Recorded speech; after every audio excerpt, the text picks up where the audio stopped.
Welcome to our May 22nd meeting. We're going to have prayer by Councilor Anderson and a pledge by Councilor Taylor. Please stand. Dear Lord, thank you so much for allowing us to govern ourselves. Lord, help us to make wise decisions.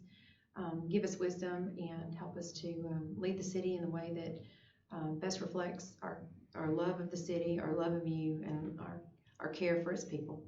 In Jesus' name I pray. Amen. Amen. Attention, salute, pledge.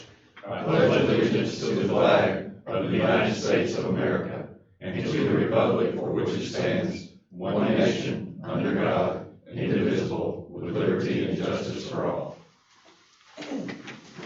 Stacy, if you would please call the roll. Council President Short. Here. Councilor Anderson. Here. Councilor Wright. Councilor Cook. Here. Councilor Taylor. Here. All right, we have our minutes from our May 8th agenda workshop and our May 15th regular session. Do we have any edits or changes to those minutes? Hearing none, I'll entertain a motion to approve the minutes.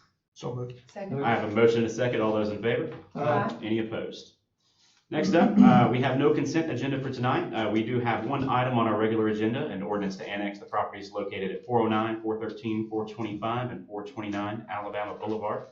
I will entertain a motion to approve tonight's agenda. Move we approve it as presented. Second. I have a motion and a second. All those in favor? Aye. Any opposed? Agenda passes. We'll have public comments. 3 minutes. Anyone that would like to address the council, come on up. Mike Short. That's right. Mike. And here I thought tonight's meeting was going to be a quick one. I'll make it quick for you, Ben. So at the last meeting, a citizen brought up about a signpost being hit possibly by a backhoe. And the speculation was that it involved our contractor. I firmly believe it did not involve our contractor. Jason, have you got the ability to turn this on? Yeah. Remotely? Okay. I don't think it involved any contractor. So if you go back on Google Street View and you look at it, in May of 24, Google Street View images show the cracks already present on that post long before any contractor was there.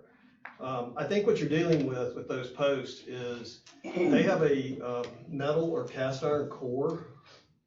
One way. Yeah, there's one direction. So that's the crack running through on that side. And if we flip to the other side, you see the crack on the other side. What happened on that post, I believe, is you had some spalting that took place where a piece of concrete came off. The crack gets big enough, so you can see inside and you can see that there's a metal center. That's probably where wires used to go through for the lights. That is heavily corroded. Those posts are now approaching 90 years old. When the metal corrodes, it expands in volume. And so it's constrained by the concrete. Concrete's real strong in compression, but not in tension. And so as it tries to expand, it cracks the concrete from the internal corrosion. Every signpost that I looked at in the Trussville project area has a vertical crack of some size. Some of them are really small, some of them are bigger. This request was made that to avoid damage to the post, that they go out and be removed and put away. We've been operating for a long time. We've broken a lot of things. Moving concrete with cracks in it, with corroded metal underneath it, I think is a recipe to cause more disaster, more damage than is present. So my suggestion would be to leave it where it is and start making your plans of what does the city want to do as these fail. At 90 years old, they're reaching their end of life. You think about bridges, concrete bridges from the 1930s. They're not in service anymore. It's because they fell from the same mechanism. Because of this, the recipe that's used for concrete has changed when you're going to put it in there. Alan, you worked in the pole industry. You know what I'm talking about. So that's the same mechanism that's going to take place. So the council just needs to go ahead and start thinking for these posts, what's the strategy? Is it going to be have new posts that look similar made? Is it going to be to replace them with a different look? But it did not, the point is to clear the name for our contractor. It didn't have anything to do with that. And I think we can now better understand what the mechanism is that caused the failure. And Mike, I was in the business for 25 years and I was not the static cast, but spun concrete business. And, you know, I don't know, those were made 90 years ago. I don't know what the formula was that they used back then. later in years, in the 80s and 90s, we went to 12,000 PSI so that when those cables stretch and the concrete cracks, when it comes back, there's enough cement paste left in there that it's called autogenous healing, and it actually heals the cracks up. That's why we went to 12,000 PSI concrete. I have no idea what those have in there, but even with those spun concrete poles, we said that we kind of guaranteed the life for 50 years.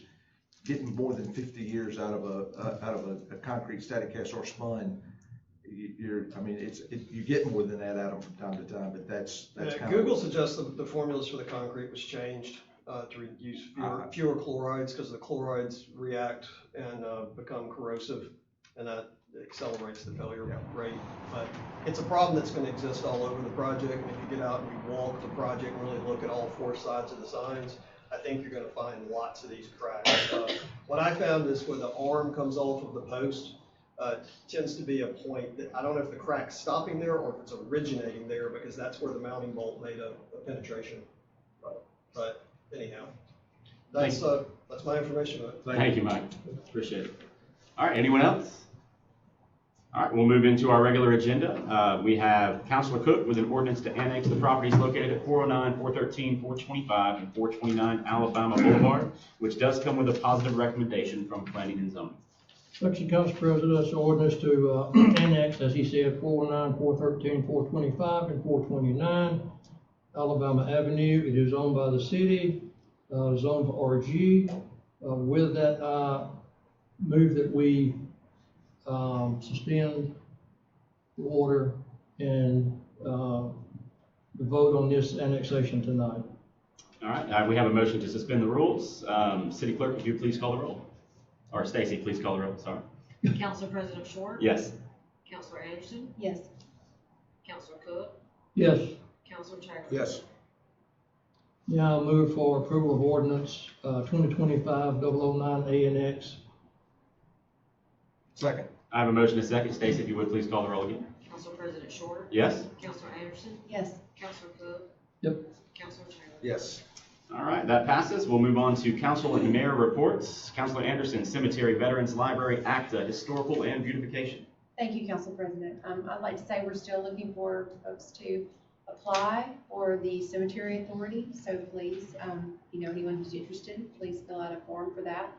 Beautification Committee is still taking nominations for the Trussville Beautification Awards. And so those forms are found online at trussville.org. You can fill those out and then email them to me. And then the Veterans Committee, I am happy to say, once again, is hosting a Memorial Day ceremony at the Alabama Fallen Warriors Monument on Monday, May 26th at 11 o'clock. And we've noticed that there might be some inclement weather on Tuesday. We'll make a weather call and if it's going to go forward or not by Sunday night, so you can check the Facebook page of the Trussville Veterans Committee for updates on that. And then with us tonight, we have Linda Burns and Chad Carroll, who actually are rolling off the Veterans Committee this month. And so I asked them to come so that we could actually say thank you to them for their service. Mayor Choate, you had a great vision. I'm very thankful as a veteran and for the city that you began this committee. Chad, you've done an outstanding job as president, and Linda, your service and support of veterans, extended long before you were appointed to this board, but you've been wonderful as well. And I wanted to just give you both my sincere thanks for everything you've done. You are by far and away my most active board, and I know that it's noticed all over, and everyone really appreciates it, especially the Gold Star families who come and are often seen at our Alabama Fallen Warriors Monument, reflecting on their loved ones.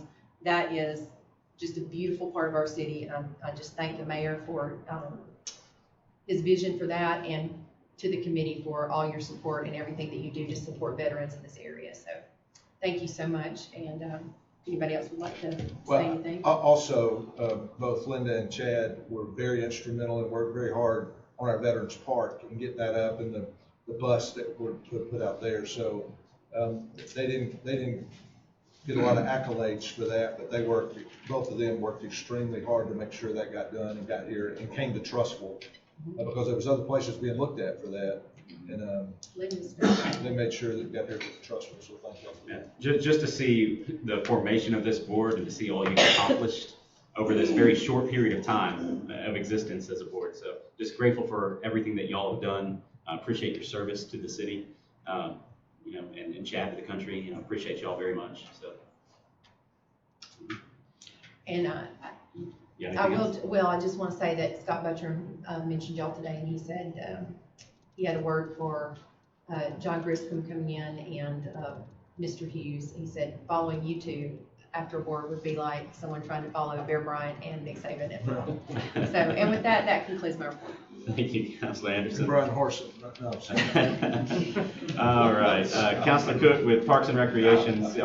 Councilor Bright is out tonight. She's got Board of Education, IDA, and Public Works. I know she wanted to brag on Public Works, so I think that's going to happen here in a bit. But Councilor Cook, you're up next with Parks and Rec, Senior Citizens Inspections, and Tree Commission.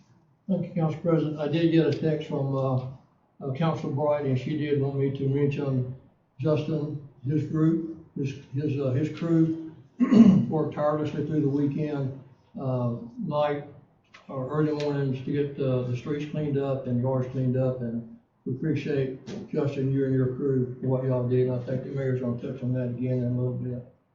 That was with Councilor Bright. With mine, Park and Recreation, the Boy Scouts laid or planted flags, 2,500 flags. It was Cub Scout Pack 216, Girl Scout 216G, and with the Roebuck elk slides, they were able to get 500 more flags this year than they got last year to put on the cemetery at Justice Memorial, and for that we're grateful. The senior center, they've got the gym equipment should be here in 2 weeks, we hope. They got an Italy trip coming up March 17th, scheduled for March 17th, 2026. So far they've got 18 just applied, put down money for the trip. And on July the 4th, celebration is going to be June the 27th. It's going to be at the Civic Center. Everything I think is going to be provided there. They got a $1,500 grant from Jefferson County Commission through Joe Knight, which was very helpful. And we're hosting the Masters games this year. This year it'll be October 6th, 7th, and 8th. And the Masters game is for the age group of the senior citizens that play different games. And we're only hosting it. We're not running it. We're just hosting it. And there'll be probably, I'm guessing 80 to 100 different folks coming in for that. And they've asked me to reach out, I guess the mayor, Dan, somebody, city clerk, about getting special rates for hotels around the town. I don't know how we do that, or if we do that. It'd be something they need to do on their own. You talking about the state games? Yeah, the state games. Well, Drew's not here, but I thought that was part of their responsibility. No, he's talking about the senior games. I'm sorry, senior games, Oh, senior yeah, state games. We can help with Masters, that. okay. I'm sorry. Yeah. With that completes my report. Thank you, Councilor Cook. Next up, Councilor Taylor with Utilities, Finance, Public Safety, Chamber, and Leadership, Trussville. Yeah, and I reported on most of these last time, so we're kind of in between, and I won't steal the mayor's thunder, but with public safety and all the work that was done during the storm, but also, and I know the mayor will, but include public safety in that, and all the work y'all did. Traffic was a mess, and both our police and fire did a great job out there, making sure everyone was safe while all that was going on. So I know he will include y'all in that, but I wanted to say thank you to y'all for that, just to see all of our city leaders, our department heads come together and just work to make that thing as smooth as it was amazing. So thank y'all. That concludes my report. Thank you, Councilor Taylor. I have active transportation, planning and zoning, and design review. In between on most, I will report that active transportation has submitted the request to the Regional Planning Commission. So hopefully we'll get that work started for that study, and we'll get some results back to the council here in the next few months. And that will conclude my report. Mayor with administration. Yeah, first of all, Linda and Chad, thank you. It was a pretty easy choice. for these two guys. But thank you so much. That whole area down there is something of pride, not only for the city, but I know y'all take a lot of personal pride in that. Thank you for all the work you're doing. Looking forward to Monday, another great day down there, but thank y'all. I do want to thank Public Works, but also, as Alice said, Police and Fire, and even Parks and Rec, got involved, helping us clean up. We've been spared a lot of times, but this one hit Tutwiler in particular hard, and some of the other areas, but I know Justin and his crew was on standby. They were out there on Saturday and Sunday, and Justin even called me Sunday night. He was going back out to help Spectrum get Trussville Clay Road opened up, and they did, and for school on Mondays and things like that. So good team effort. Thank you, Chiefs, for y'all's help. David, thank you to Evan and his crew, but kind of shows what we can do as a team for a city when something like that happens. So I appreciate all of y'all. This is National Public Works Week, how appropriate. And so congratulations, Justin, on the job well done, and all your folks were amazing, really, jumping into the fire. I want to take the opportunity now, if you don't mind. We heard this at the workshop, but I'd like, since we got other guests here, I'd like to ask Brian Barksdale to come forward. Last council meeting, one of our citizens approached us about our incentives that we were spending or giving away to these businesses coming to Trussville. We were not prepared to answer that night, but the council had asked, and Brian has provided a overview of where we are. So Brian, I'm gonna turn that over to you and let you kind of explain it to us. Thank you, Mr. Mayor. I did, as a result of some of the discussion last time, go take some information on sales tax and kind of dug out a lot of details about the different tax abatements that have been made over the years and where those stand to date, and also kind of projected ahead. You have a summary sheet there that's been provided to you on the council. There is confidential information on that doesn't need to be released to anybody else. But a quick overview and just using some round numbers of where we are cumulative to date through April, on all the areas, we've got 11 tax abatement agreements out there. Currently, we've collected $20,600,000. We have paid out to owners a little under $9 million. The city has retained about $6 million, and the Board of Education has gotten roughly $6 million so far. So between the city and the board, we've gotten about $12 million that we've retained and paid out about a little less than $9 million. If you project ahead and say, well, what's going to happen over time if these things play themselves out? Some go 3 years, 5 years, 7, or the longest is 25. Most of them are a lot less than that, maybe 10 years. If you take that and you say, well, what's going to happen over the next 10 years as these agreements run their way out? Some of them lack a few months, some of them lack a few years. If you take that and you project ahead what we will receive from them, it looks like, and obviously there's some estimates involved in this, but if things continue the same rates they have been, we would collect sales tax from these businesses of about $46 million, of which about $14,600,000 would be paid out to owners. The city would retain $18.5 million, and the Board of Education would get about $12.5 million. So if you take that, there's $31 million of benefit in the next 10 years, assuming all these estimates are right. The owners would get about $15 million, but the city and the school board would get 31. So over a period of time, and that's just over 10, that doesn't take into account what happens after that. It also does not take into account some other things, such as the benefits that we receive from increased property taxes. The values of these properties certainly have gone up from what they used to be. We said earlier, if you had before and after pictures of some of these areas, it would be pretty staggering, I think.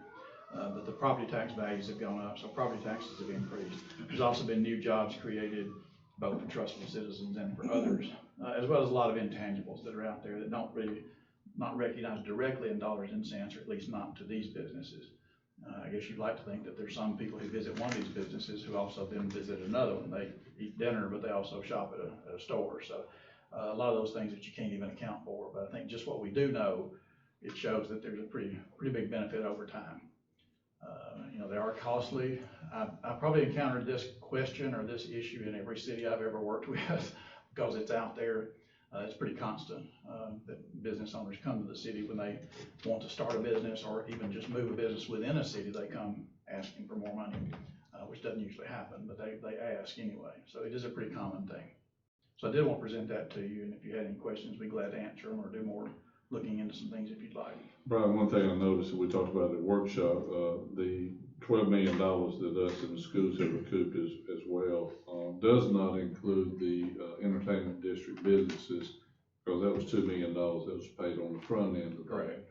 You could add that to the 9, so roughly 11 million out. But the money the taxes that we received over the last 4 years or so on that, I think would prove to, it's been very beneficial to the city. We don't track that because they're not owning a city plan. That's right. We'd have to go back and look at all those.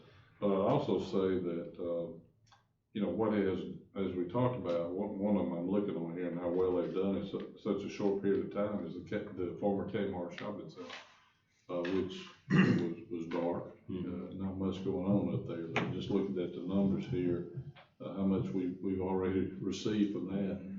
They were not going to do anything with that shopping center until they kind of saw some things happening in Trussville, one being the Valley Road extension and some of the downtown things. So Walk-Ons is obviously a new one in town and doing great. But I think our return on our investment is very justified in this. I know we were asked that question at the last council meeting, so I hope if y'all got any other questions or comments. I'll just add a quick statement. I think it's important for the community to know, as you see, there's 11, that's our number, right? There's 11 of these. There's been far more than 11 asked, so far more than 11 asked, and so we're very specific on which deals we go into. We do analyze the ROI and make sure it's a solid investment for the community. We're not just giving out things to give out things. So I think in the workshop, I think Councilor Taylor pointed out, for courtesy, for example, they've got the 25-year agreement. Their numbers do not include the thousands, hundreds of thousands of dollars they've given to our schools and to the city. And what you said, Alan? Yes, yeah, I think the school, and Jason's here, I know Councilor Bright would have recognized you being here, but school board member Daniels is here, and I think it's in the $300,000 range right now that courtesy has given to our schools over the last 2 or 3 years. Yeah, they were recognized not long ago. Right. Is that right? Good, yeah. They're just great partners. So thank you, Brian. Sure. Thank you. I would also be remiss if I didn't say, to Ben's point, it's common for businesses to have. It really is. And then the cost of doing business is more expensive, but I think these, when they play out and as they're playing out, were good decisions that the council has made over the year. Speaking of Jason, thank you for being here tonight. Congratulations on Tuesday night. That was a tough call right there. Golly, it just, you know, you kept watching the weather, man. I know what you did, but it seemed like everything went well. Had a nice breeze out there all night long. So congratulations. I saw Dr. Martin today. I congratulated him on the decisions y'all made, and everything seemed to go well. Give all credit to him. He was very thorough. Well, that was a tough call, but I appreciate that. So that concludes my report. thank you, Mayor. And can I just mention too, I know Councilor Bright would have mentioned it, but you probably saw this week, Coach Tanya Hunter, one of our, led our girls basketball program, has stepped aside from basketball, but she's going to take on an assistant AD role. So she's staying with us, which I'm so thankful for. And she's done a tremendous job with our girls basketball program. So that search I know is underway now. But I'm just really, really thankful. She's going to stay and be a part. She's a class act, and she's going to stay with us and be a part of our athletic department. Yeah. All right. We'll go back to the audience. Well, I'm the only one in the audience that's here. Real fast. Run a lottery or a bingo, but get those lights on Valley Avenue. My granddog bites me because I take a ride late at night. Okay. Y'all all need to get some knee pads and bow down to Sam's, Walmart, and Target about taxes, because the people still going in and out of there. Now I'm gonna say something the council's not gonna like. The mayor presented an agreement about the trash. It was not a contract. Y'all need to sign that, because trash, even if you charge $1, people are gonna complain.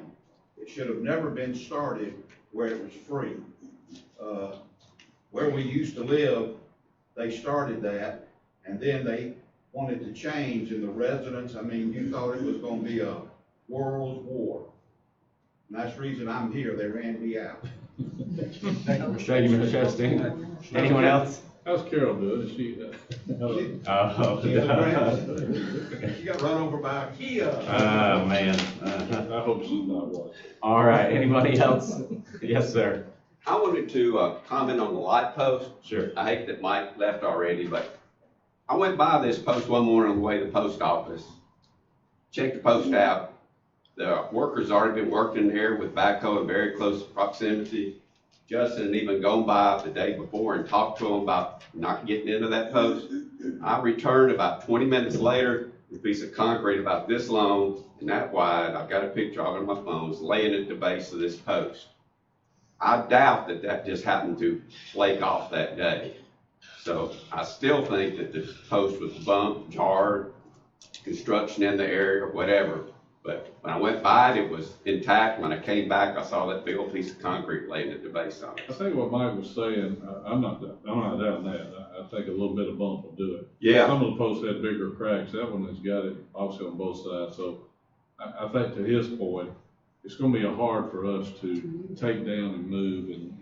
Well, I know I guess he was asking us to, as a city, to consider what would be the next thing. I know that Mayor Melton shuffled a lot of them. We had some that were on half blocks, and we had some in corners that didn't have any. And we, the city, pulled those things up and replaced them. And my understanding was that they didn't lose any. Now, that's been about, what, 10 years ago? A little longer. Or, yeah, that they did that. So, I mean, personally, Mayor, that post is not in the Cahaba project. And I would still like to encourage you to move that back up to Rock Ridge and Poplar, where we don't have one now since the county broke that one up there.